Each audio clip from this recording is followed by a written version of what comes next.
आगे लिखो, if there is a difference between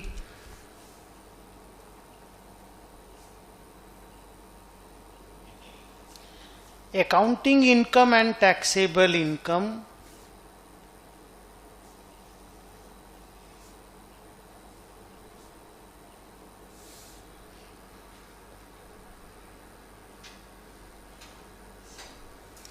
and due to that, sir आप taxable income कौन सी क्लास में जाके निकालते हो? इनकम टैक्स की क्लास में जाके निकालते हो टैक्सेबल इनकम जिस पे टैक्स देना है, और अकाउंटिंग इनकम आप मेरी क्लास में निकालते हो जिसको प्रॉफिट बोलते हो, accounting net profit, profit before tax.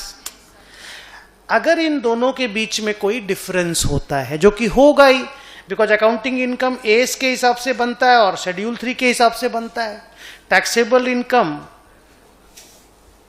Full form बोलो तो मानेंगे, निर्मला सीतारामन के हिसाब से बनता है। क्या हम क्या रॉन्ग बोले? आप नहीं पकड़ पाए, आपका प्रॉब्लम है, हमारा गलती थोड़ी है। नाउ अकाउंटिंग इनकम और टैक्सेबल इनकम के बीच में डिफरेंस होता है। अगर डिफरेंस नहीं होता तो अकाउंट्स की क्लास में टैक्सेबल इनकम भी निकल जाता, इतना मेहनत ही नहीं करना पड़ता टैक्स का क्लास में जाने का। तो डिफरेंस तो होता है, हम लोग एस फॉलो करते हैं, वो लोग टैक्स का लॉ फॉलो करता है।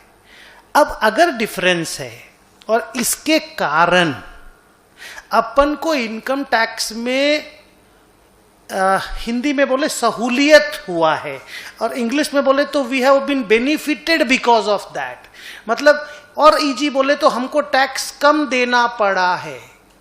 We have paid lesser taxes, but we know that in future we will have to pay more taxes.